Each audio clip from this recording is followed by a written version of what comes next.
All around the world, humans have turned seemingly uninhabitable places into homes. A tiny island in the middle of the ocean, where roofs cover almost every square meter of land.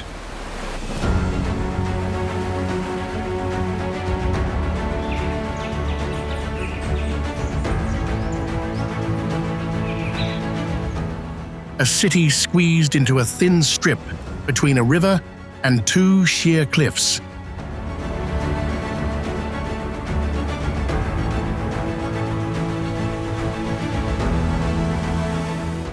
And a multi-story village clinging to a mountainside, so high up that the apartments seem to disappear into the clouds and fog.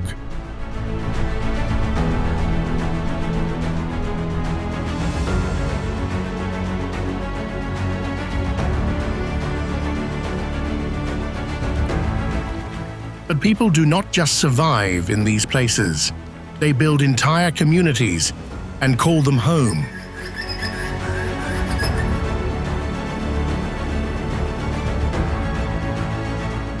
Time and time again, humans find ways to live in places that defy all normal rules.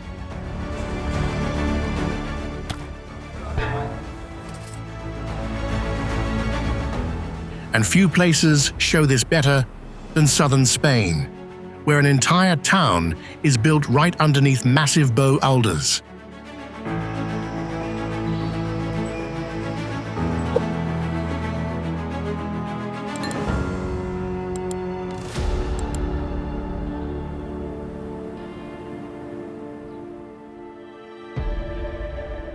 Setenil de las Bodegas, Spain.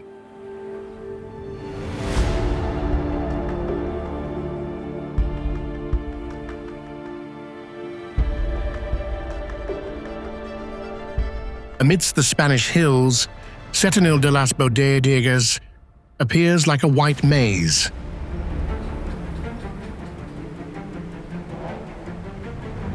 Tiled roofs crowd together, spilling down the slope and wrapping around the church, the ancient fortress, and the massive golden brown rocks.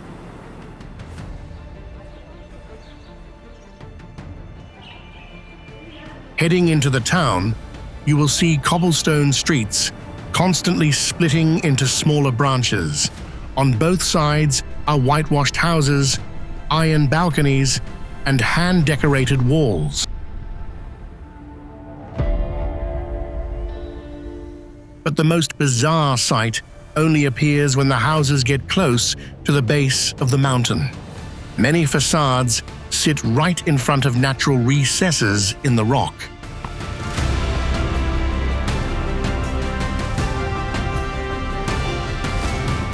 In some places, the rock mass juts right out over windows and balconies, becoming the awning, the ceiling, and the wall for the entire apartment.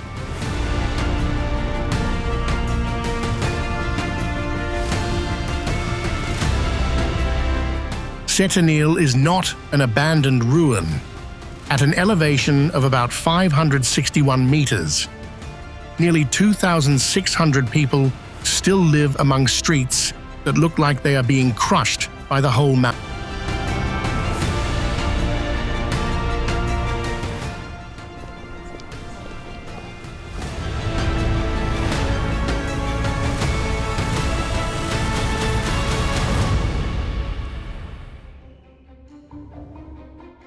Cube houses, Netherlands.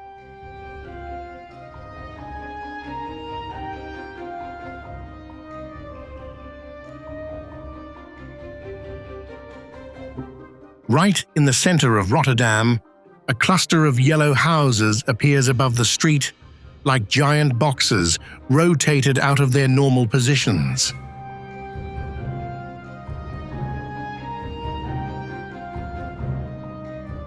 Each house is shaped like a cube, tilted at 45 degrees, resting on a hexagonal concrete pillar.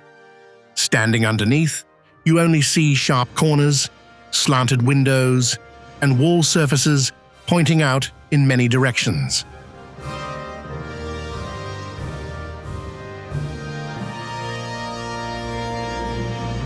Stepping inside, the structure becomes even more unusual. The space is divided into several floors, but the walls and windows all lie on tilted planes. Many corners make it nearly impossible to place normal furniture.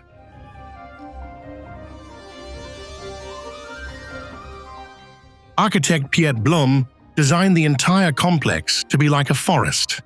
The concrete pillars represent tree trunks, while each cube above becomes a canopy of leaves.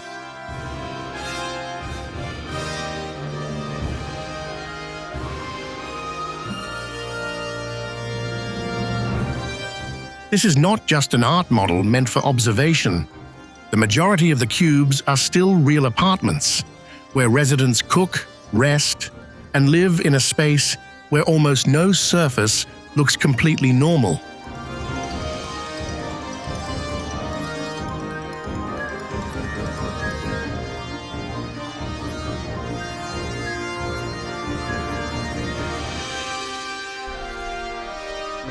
Santa Cruz del Islote, Colombia.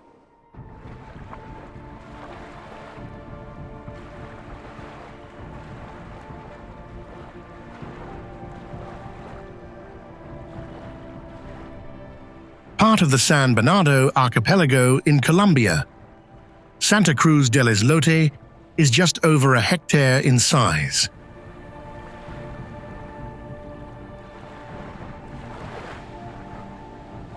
This artificial piece of land has an area roughly equal to 2 soccer fields, yet it is still home to hundreds of people.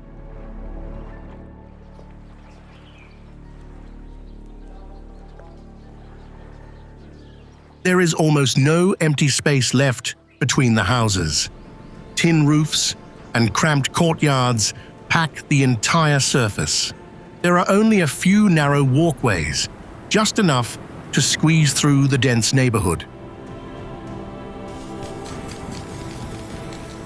Going deeper inside, you are struck by colorful walls, roadside stalls, and locals sitting right in front of their doors.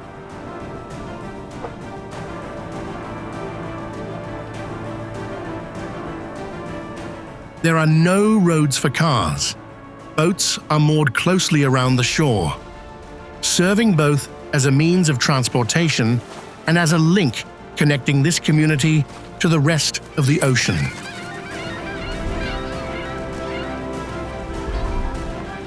Tourists can only get here by water, then walk through the alleys to observe the daily rhythm of life.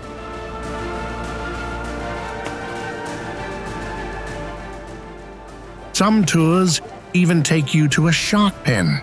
However, touching or getting into the water with them remains highly controversial and carries hidden risks.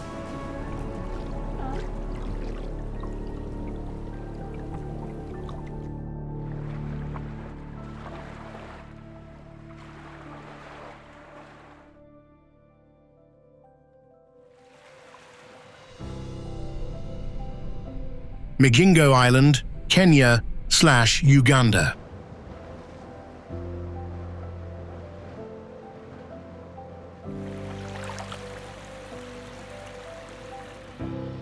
If Santa Cruz del Islote is shocking for its housing density in the middle of the Caribbean Sea, Migingo brings a completely different feeling. It is rougher, more cramped, and has almost no buffer zone between people and the lake's surface. The island is located on Lake Victoria, at the border area between Kenya and Uganda, and is only about 2,000 square meters wide.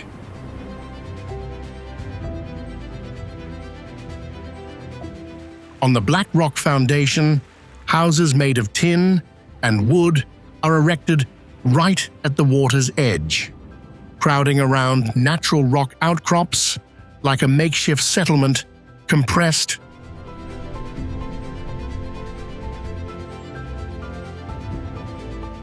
Fishing boats tightly anchor along the shore.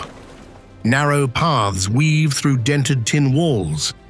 Inside are kitchens, sleeping areas, and almost completely dark rooms belonging to the locals here.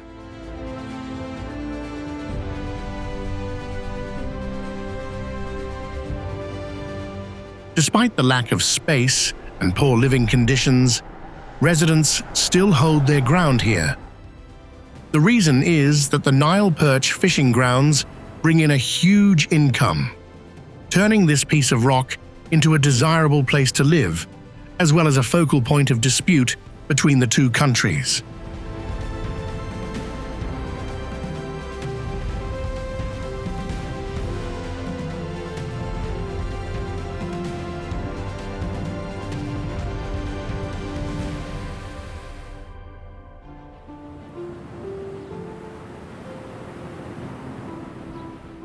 Coober Pedy, Australia.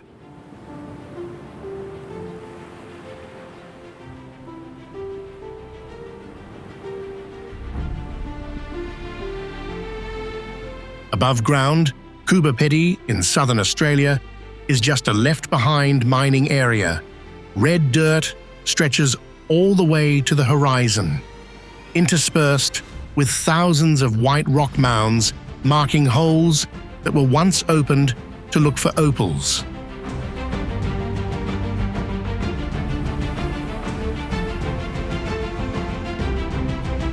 But the most important part of the town is hidden deep down below.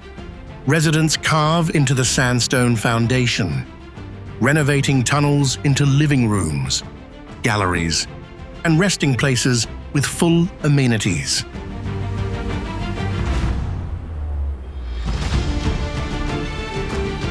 Even the church is located inside the rock. The ceiling curves along the natural structure, with rows of pews underneath and stained glass panels glowing in the enclosed space.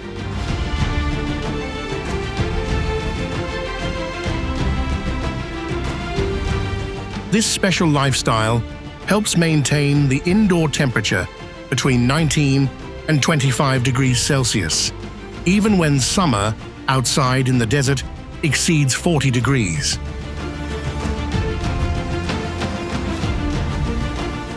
From old opal mines, Coober Pedy has developed into a true underground community.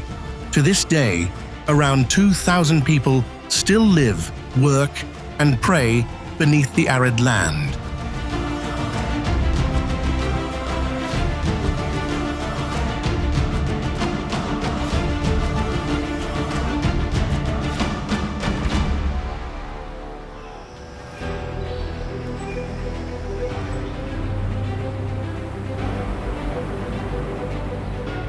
Nepal Vardzia, Indonesia.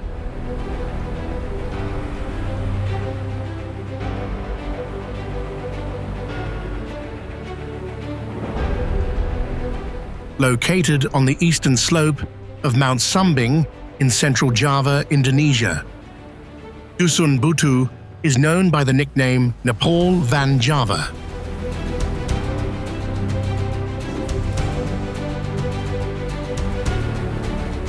The village is situated at an elevation of about 1,700 meters. Colorful houses stack in layers on the steeply inclined terrain. Standing from above, you can see tin roofs mixed among terraced vegetable fields, stretching almost to the foot of Sumbing's peak.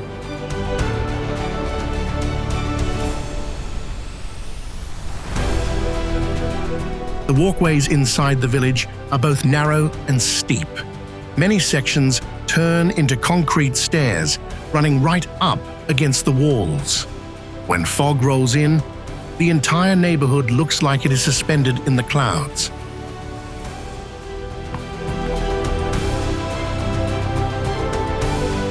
But this is not a resort created just to serve tourists. Residents still live on the high slopes, navigating the steep hills and cultivating vegetables in the fields surrounding the village.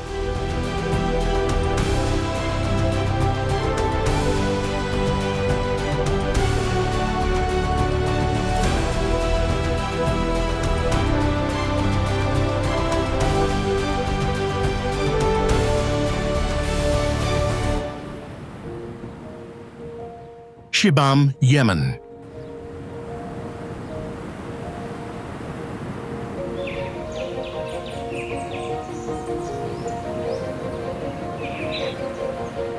In the middle of Yemen's arid Hadramaut Valley, Shibam rises like a cluster of earth-colored high-rises misplaced in the desert.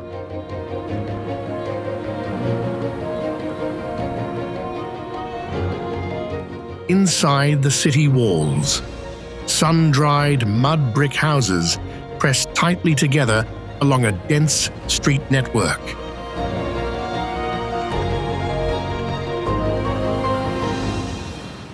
Many structures are 5 to 7 stories tall, with narrow facades, small windows, and wooden frames standing out against the brown walls.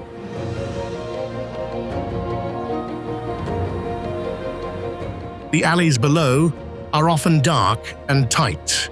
They squeeze between soaring blocks of houses where the ground floors have almost no windows.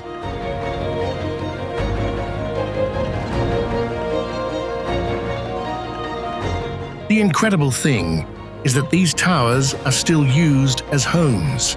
Residents must regularly repair and replaster the exteriors to protect them from wind, rain, and erosion.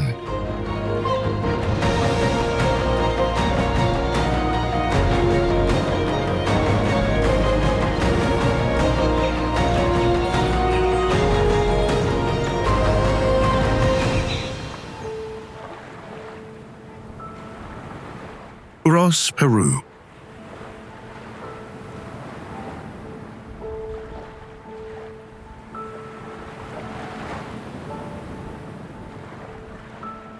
At an altitude of over 3,800 meters on Lake Titicaca, near the city of Puno, patches of yellow land appear amidst the blue water like freely floating islands.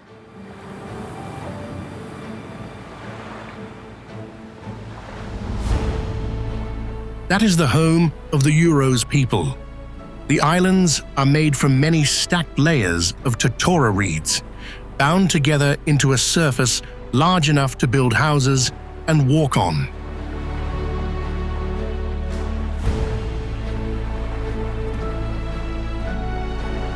When you step down, the ground is not as solid as a normal island. The dry reeds sink slightly beneath your feet. Up top are small houses, observation towers, and boats also made from this exact same plant.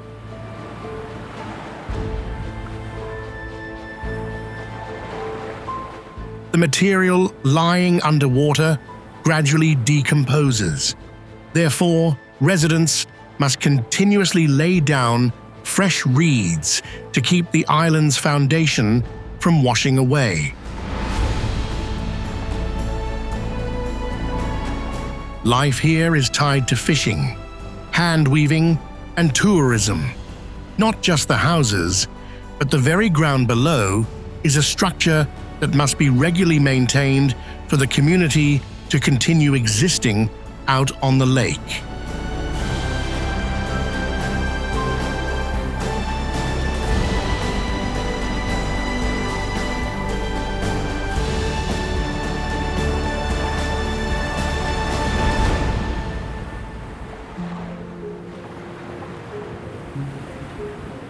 Yanjin, China.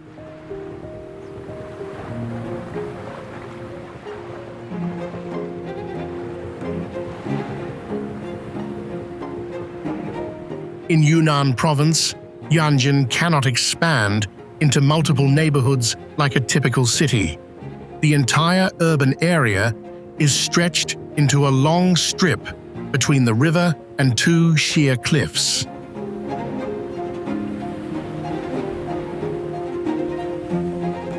In some sections, the land available for housing is only about 30 meters wide.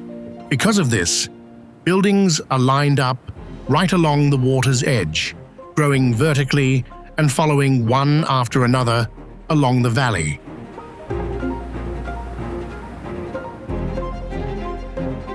From above, roads, bridges, and apartment blocks almost overlap one another. Some structures even stand on rows of concrete pillars close to the shore, taking advantage of every remaining inch of space between the mountain and the river.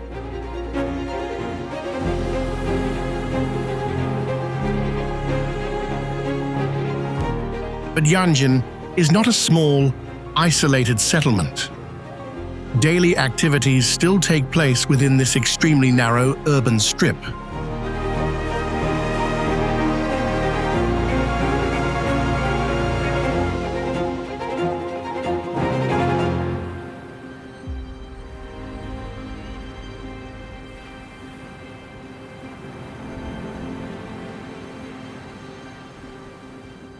Huacachina, Peru.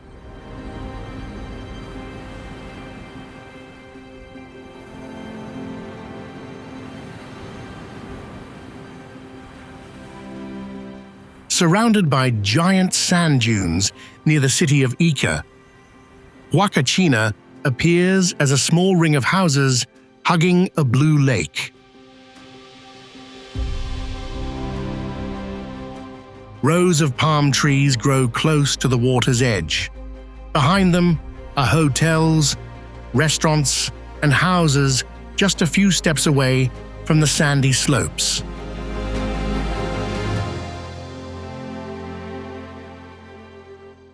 Stepping out of the neighborhood, the streets practically vanish. Sandy slopes rise up in all directions, taller than the rooftops and constantly changing shape under the wind's impact.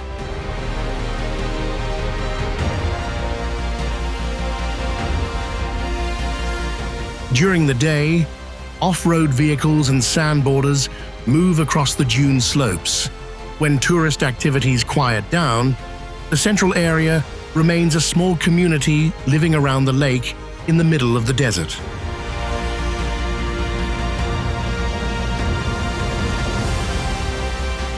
The lagoon's natural water supply once declined, requiring water from the outside to be pumped in to maintain the oasis.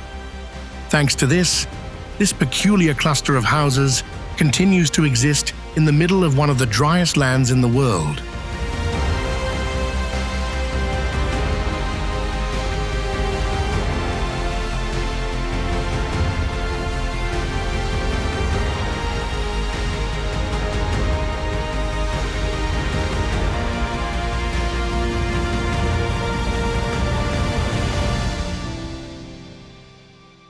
Monsanto Historic Village, Portugal.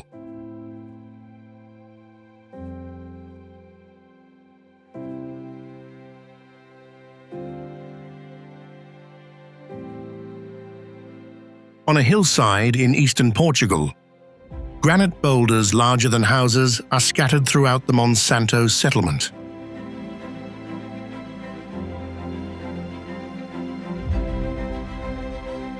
Instead of moving them, locals built directly into the gaps between the rocks. One house uses a rock face as a wall. In another spot, an entire granite boulder rests overhead and becomes a natural roof.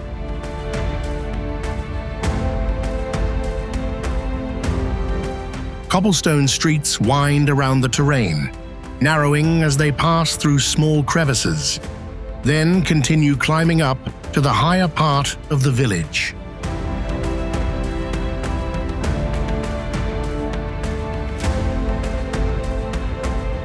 Looking closely, the boundary between the buildings and the mountain almost vanishes. House walls connect straight into the rock surface, while doorways sometimes sit right beneath a colossal granite boulder.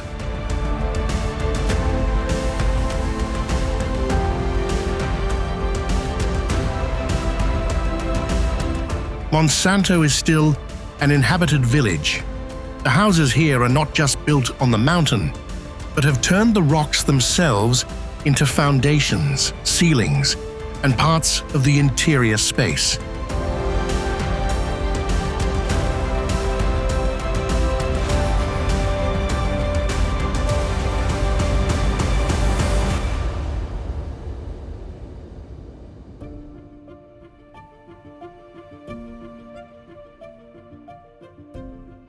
Koh Panyee, Thailand.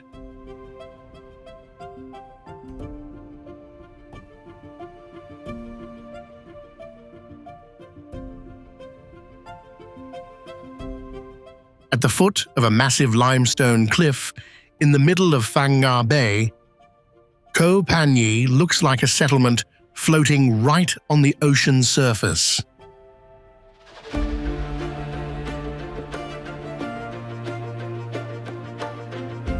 Hundreds of houses are erected on a system of stilts driven into the shallow water. Tin roofs connect closely to one another, surrounding restaurants, shops, a school, and a mosque that stands out in the middle of the village.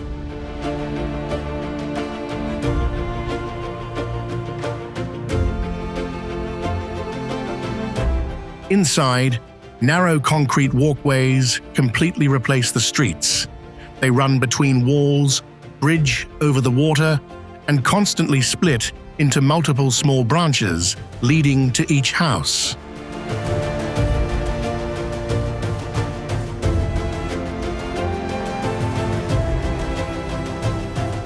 Flat space is so rare that local children once had to piece together wood themselves to make a floating soccer field out on the sea. Today, the playground has been built more solidly, but it still sits right in the middle of the cramped neighborhood.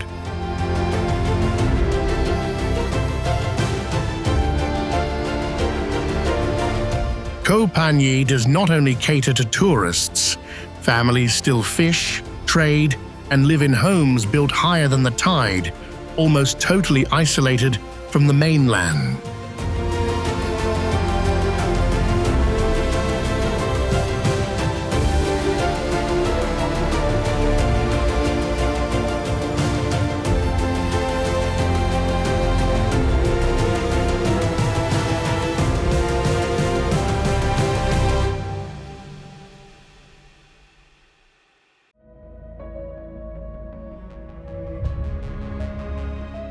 Cappadocia, Turkey.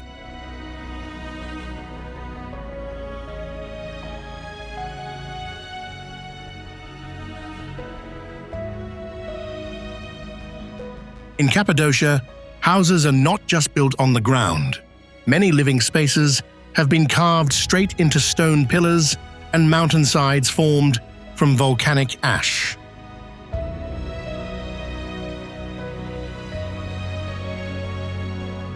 From a distance, the pointed rock formations look like giant chimneys.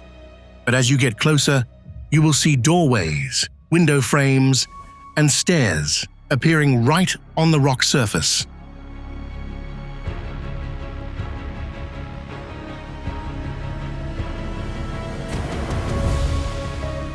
Inside are rooms connected by narrow hallways, walls, ceilings, storage niches, and fireplaces are all carved directly from the soft rock, creating homes that almost completely blend into the terrain.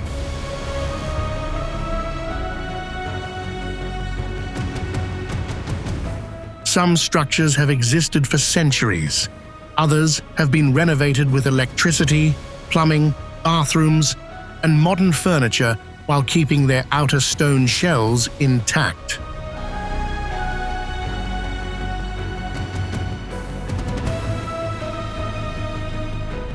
Today, many caves have been turned into hotels and restaurants. However, in towns throughout the region, residents still continue to use these carved rock houses as a part of everyday life.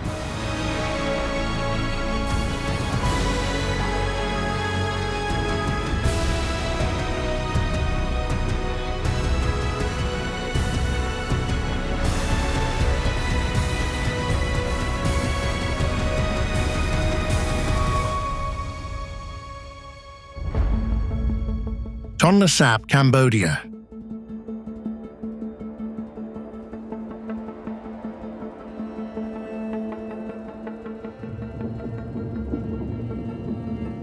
Around Tonle Sap Lake, the location of a house can change based on the very water level beneath it.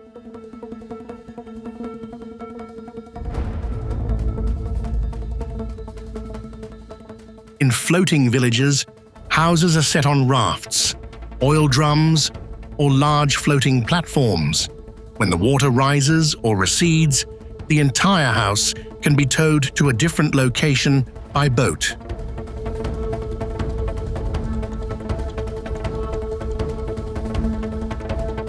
In areas close to the shore, structures instead stand on rows of tall stilts.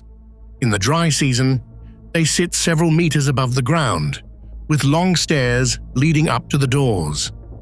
Come the high water season, the lake water floods back in and rises almost right up to the floorboards.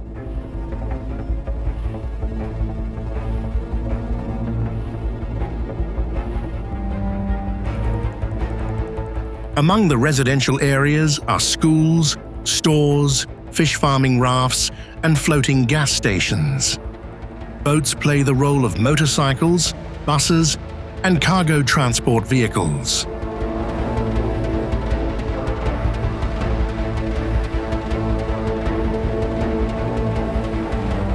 The people here have adapted to a lake that constantly changes its surface area. Instead of fighting the flood cycles, they built entire communities so that they can rise, fall, or move along with the water's surface.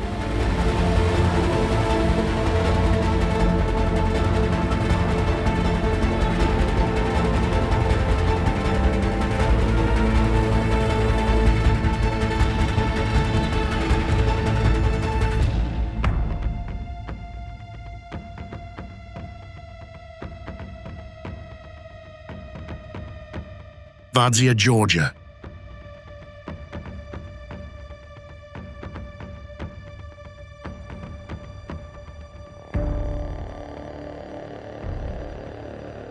Tourists can only get here by water, then walk through the alleys to observe the daily rhythm of life.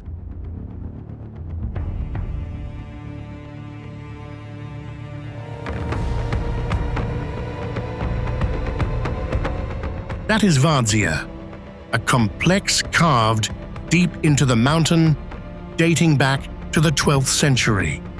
The stone rooms span multiple levels, connected by stairs, tunnels, and narrow passageways running inside the cliffside.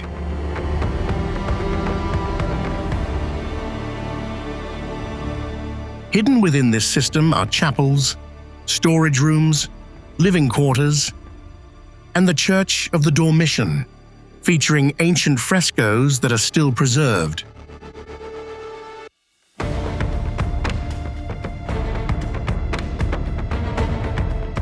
Originally, most of the structure was concealed inside the mountain, but an earthquake collapsed the outer face, leaving the rooms sliced open and exposed right on the cliff edge as they are today.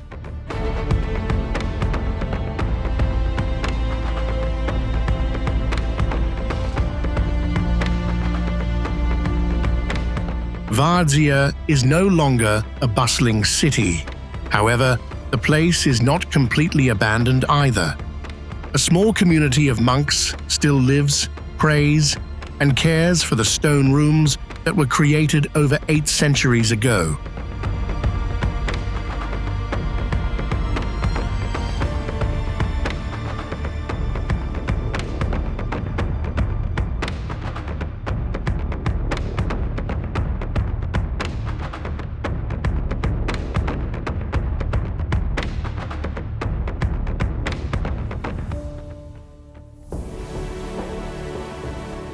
Zizhu Monastery, China.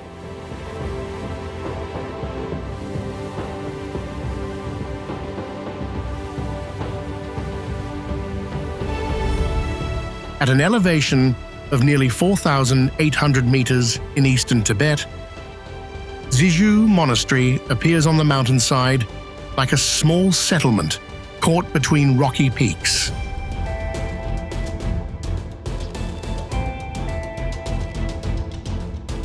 The white and red blocks of houses cling to the steep terrain. Some sit tight against the cliff, while other structures are built on narrow rock ledges, connected by stairs and winding walkways.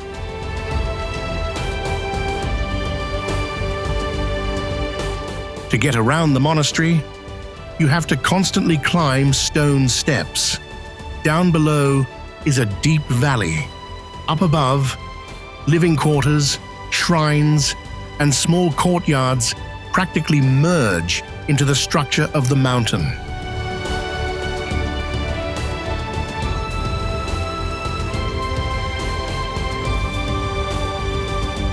Zizhu does not belong to Tibetan Buddhism like many people often think. It is one of the most important monasteries of the Bon religion, an indigenous religious tradition that has existed in Tibet for a very long time.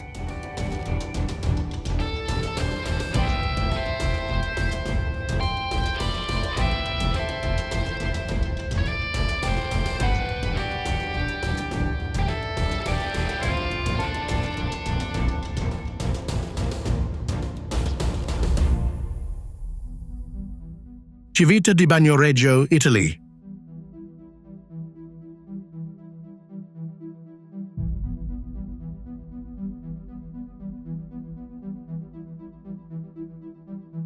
Civita di Bagnoregio stands alone on top of a volcanic rock mass, separated from the hills of central Italy by deeply eroded valleys.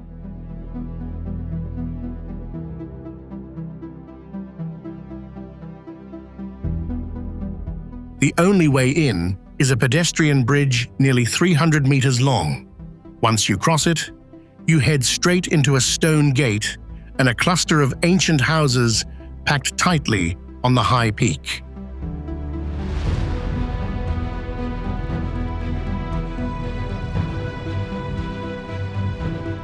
Inside are cobblestone alleys, old tiled roofs, and houses built right up to the cliff's edge.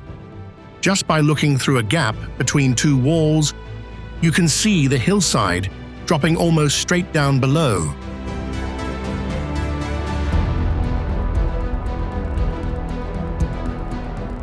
The soft bedrock continues to be worn away by rain, wind, and landslides. For this exact reason, Civita is often called the Dying City.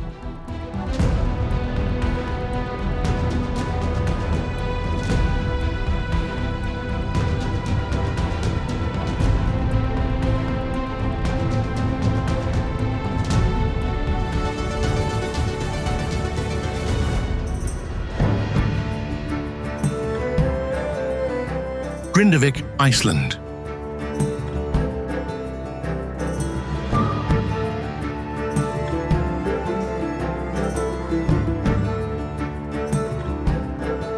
In Grindavik, houses are not perched on cliffs or out in the middle of the ocean. They stand on land that can crack open right underneath the streets.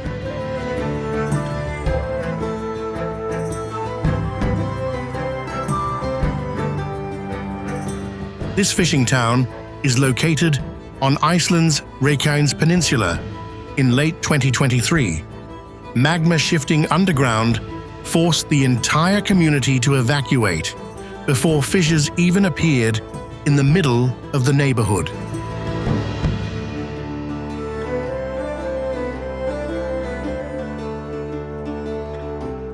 The road surfaces were stretched and broken. Fences were torn out of alignment. Some houses sit right next to deep trenches, while lava from subsequent eruptions has advanced to the edge of town and destroyed multiple structures.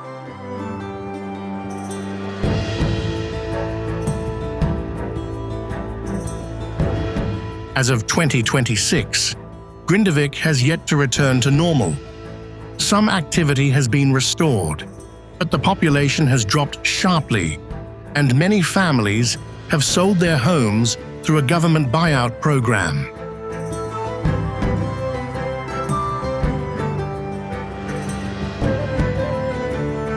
Even though the future remains uncertain, some people still choose to move back and live among repaired roads, lava barriers, and an evacuation warning system that is always on standby.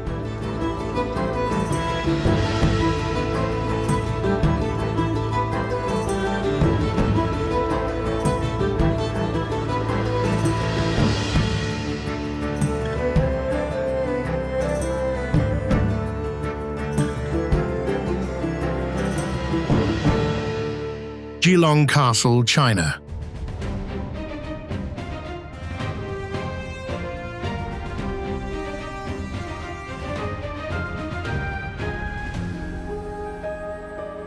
In the middle of Wanfong Lake in Guizhou Province, a red-roofed castle stands on a small rocky outcrop, almost entirely surrounded by water.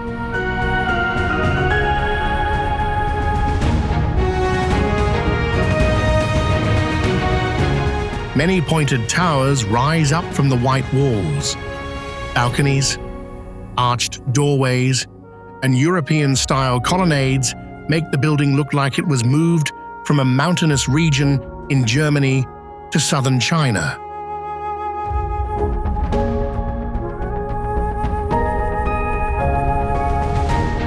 A long bridge connects the castle to the shore. Walking across it, you will enter a system of guest rooms, grand halls, and spaces looking right out over the lake and the limestone mountain ranges in the distance.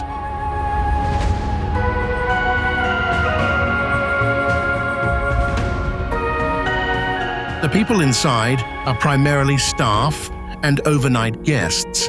They can sleep over in the middle of the lake, but they do not form a long-term residential community like the places you have just gone through.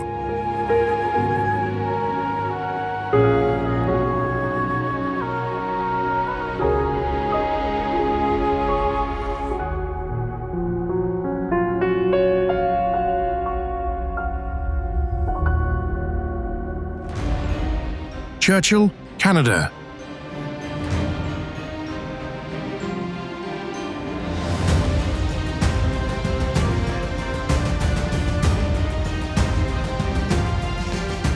On the shores of Hudson Bay, Churchill is a small town made up of low houses, dirt roads, and buildings scattered across a nearly treeless plain.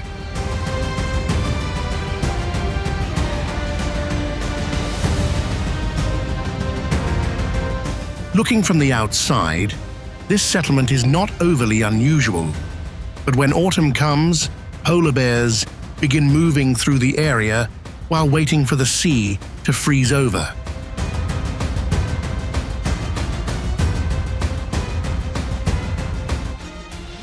They can show up near streets, schools, or rows of houses at the edge of town. Therefore, residents have to carefully observe their surroundings whenever they step outside and report immediately if they spot a bear getting close to the neighborhood.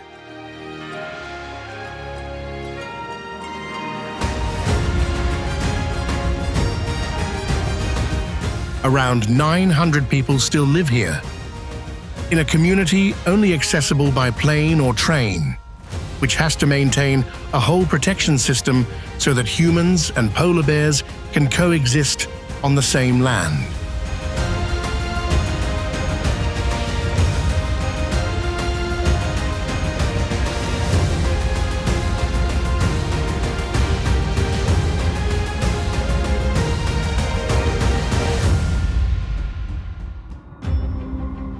Longyearbyen, Norway.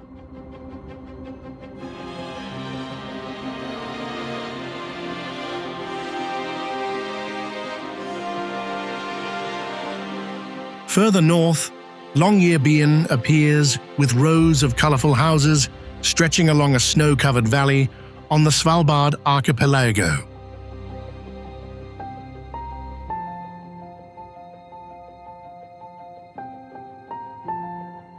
The ground here is permafrost. Because of this, many houses are not placed directly on the ground, but stand on rows of pilings, creating a distinct gap beneath the floorboards.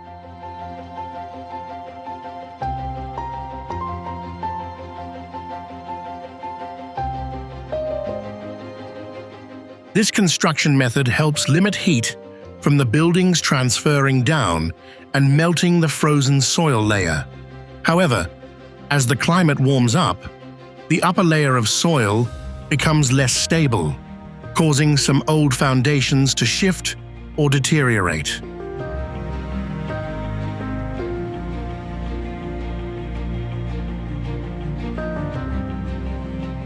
new structures must use deeper steel piles. At the same time, many housing blocks located under the mountainsides also face avalanche risks, sometimes forcing authorities to evacuate residents and close roads.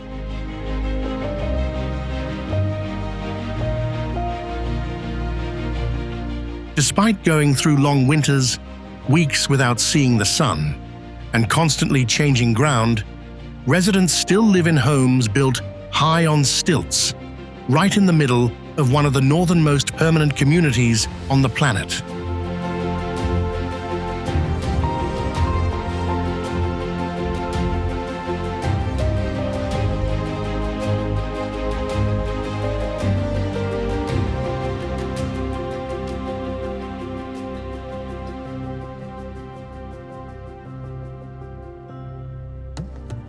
Tliaratinsky District, Russia.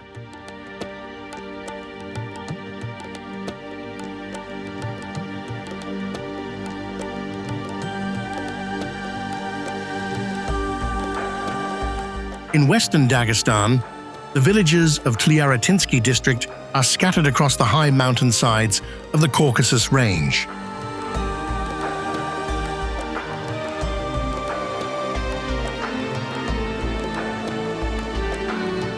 Houses are mainly built with stone, clinging to the steep terrain and connected to each other by small roads winding around the mountain slopes. In some places, a roof sits almost level with the foundation of the house above it.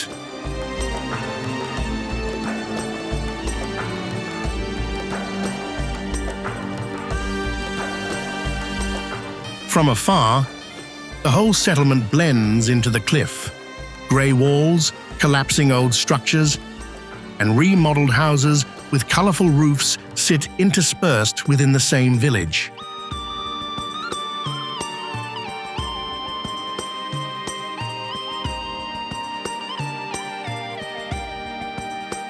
The terrain makes opening up roads and transporting materials extremely difficult. Many settlements only have one narrow route running through the valley before continuing its climb up the high slopes.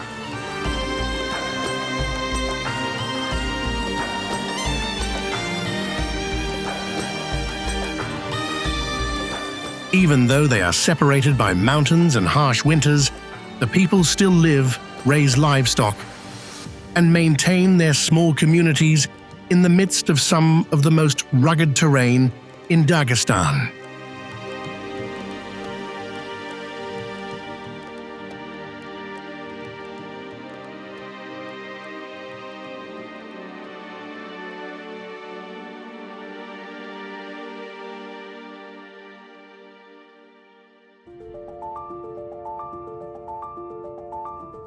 Matmata, Tunisia.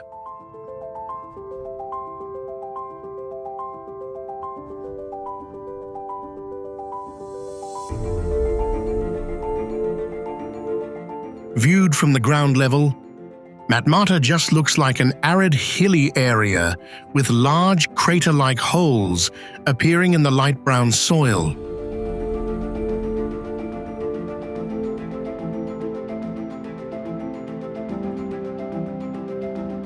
But beneath every hole is a house.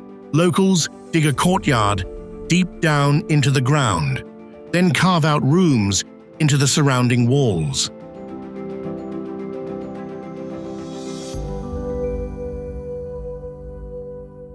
Light comes in from the open courtyard right in the middle. From here, arched doorways lead to bedrooms, kitchens, storage rooms, and tunnels connecting the various parts of the house.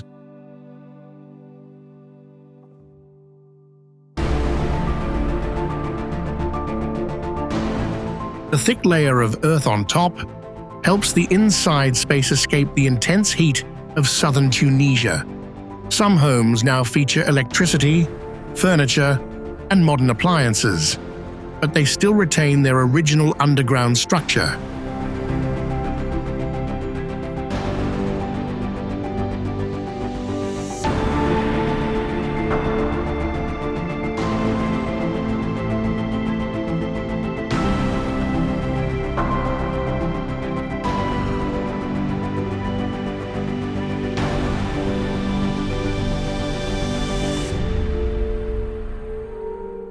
Pitcairn Island, UK.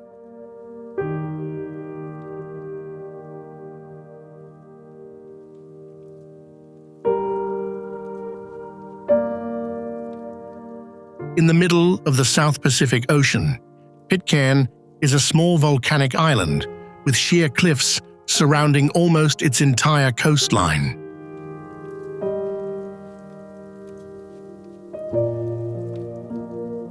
The only settlement, named Adamstown, sits above Bounty Bay. The houses are not grouped into a distinct city, but are scattered among trees, gardens, and narrow concrete roads.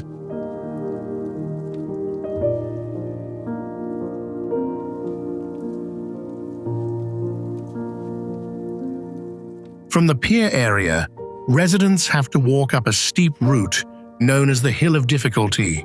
This is also the main path for bringing passengers and cargo from the ocean into the island's interior.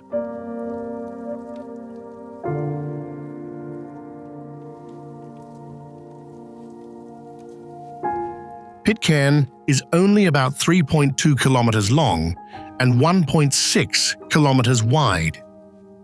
The permanent population currently hovers around just 50 people, making each house a part of a tiny community that is virtually isolated from the world.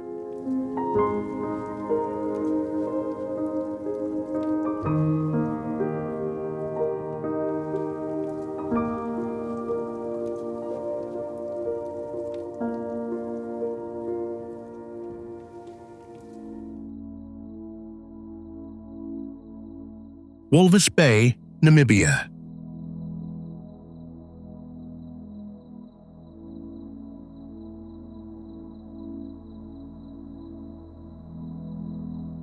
In Walvis Bay, the boundary between the residential area and the desert practically does not exist. On one side is the Atlantic Ocean. On the other side, the sand dunes of the Namib Desert begin right past the edge of the city.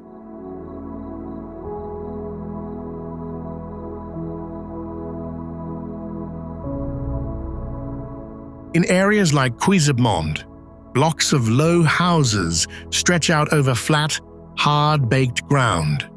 Between the permanent structures are many annexes and tin shacks, put up when the population grew faster than the housing supply could handle.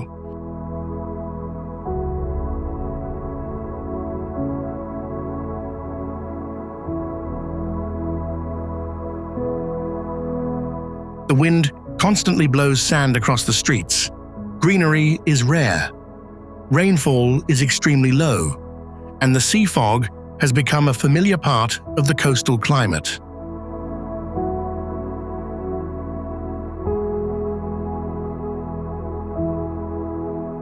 But Walvis Bay continues to grow thanks to its seaport and related industries.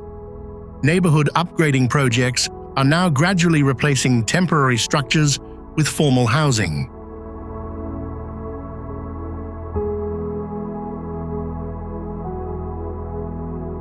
This is a place where tens of thousands of people live on an urban strip pinned between a cold ocean and one of the oldest deserts on the planet.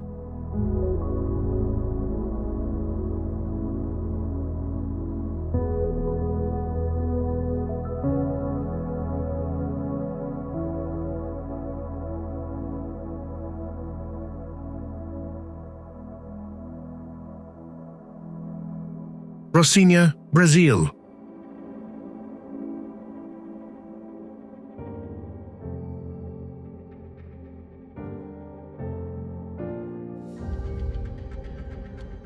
Nestled between two wealthy areas of Rio de Janeiro, Rocinha covers a steep mountainside with tens of thousands of concrete and brick houses.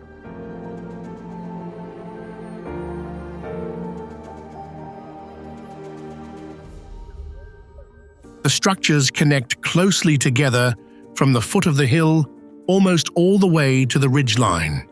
With no more room to expand horizontally, many families build additional floors directly on top of the old house's roof.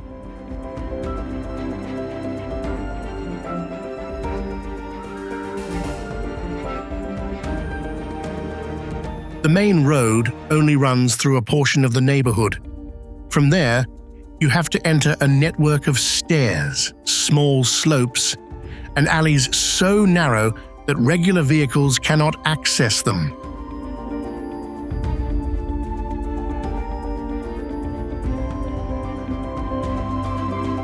It is not just housing on the inside. Shops, schools, restaurants, and service facilities operate right amidst the overlapping layers of architecture.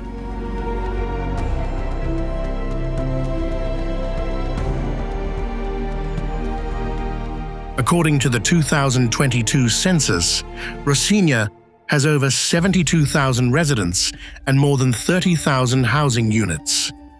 It is a massive community compressed into a terrain where many areas have too steep of an incline for standard planned construction.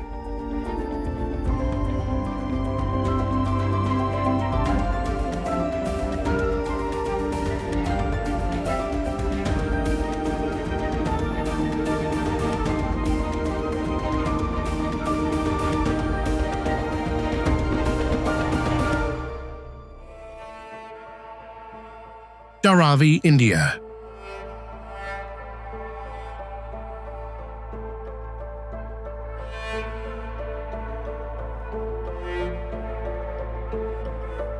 In the center of Mumbai, Dharavi appears like a sea of tin roofs crammed among railways, skyscrapers, and heavily trafficked routes.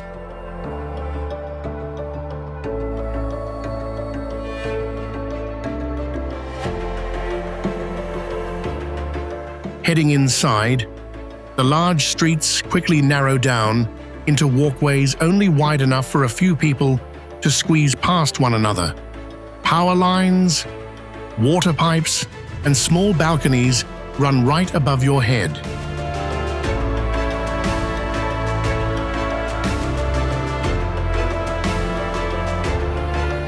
Many houses are used for more than just living.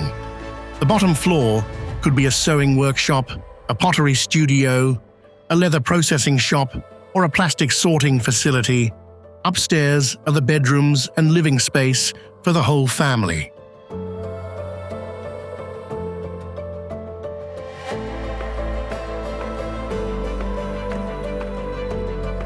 Because the houses are built right up against each other, natural light struggles to reach deep into the alleys. Nevertheless, every single bit of space is still utilized for storefronts, workspaces, and community activities.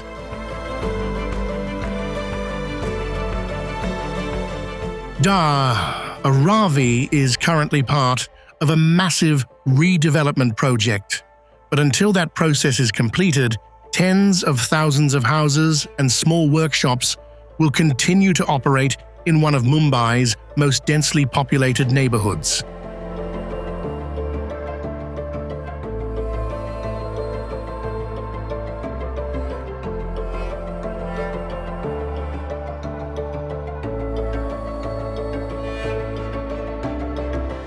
From houses sitting underground and clinging to cliffsides to communities floating in the middle of the sea, humans have found ways to survive in places that seem absolutely uninhabitable.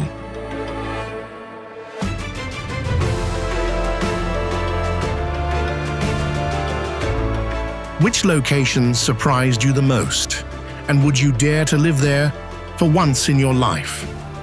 Please share your thoughts down in the comments section.